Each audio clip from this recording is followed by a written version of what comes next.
2025-এ এসে তুমি চাইলেও জীবন তোমার জন্য বদলাবে না, তুমি বদলাবে তোমার জীবন। এখনো যদি মনে করো সময় আছে, তাহলে ভুল করছো।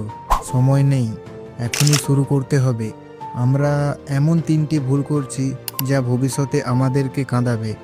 প্রথম, বাস্তবতার চর। তুমি ভাবছো কাল থেকে জিমে যাব, কাল থেকে পড়া করব, কাল থেকে নতুন কাজ শুরু করব, কিন্তু সেই কাল আসেই না।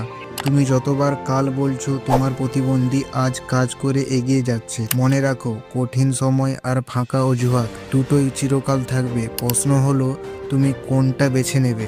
দ্বিতীয়, মানসিকতার বদল। জীবন কখনো সহজ হবে না।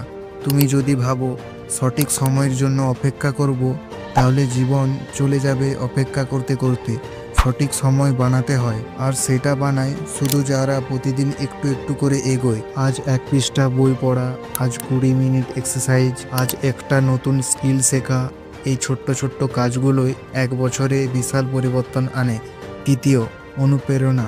যখন তুমি ক্লান্ত, তখন মনে করো কেন শুরু করেছিলে। যখন সবাই বলবে তুমি পারবে না, তখন নিজের কানে বলো আমি হব সেই ব্যতিক্রম। তুমি হার মানতে পারো না, কারণ তোমার স্বপ্ন তোমার দায়িত্ব। 2025-এ যারা জিতবে তারা ভগবান না, তারা শুধু কাজ করা মানুষ। আজ থেকেই শুরু করো। কেউ দেখুক বা না দেখুক, তুমি করো। তুমি আজ নিজের জন্য যে প্রতিটি কঠিন কাজ করবে, ভবিষ্যতের তুমি এসে তোমাকে ধন্যবাদ দেবে।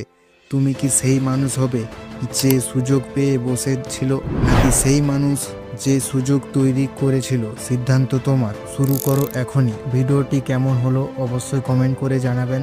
লাইক, শেয়ার, কমেন্ট, সাবস্ক্রাইব করে দিন। ভিডিওটি ভালো লেগে থাকলে শেয়ার করে দিন তোমাদের বন্ধুর দিকে।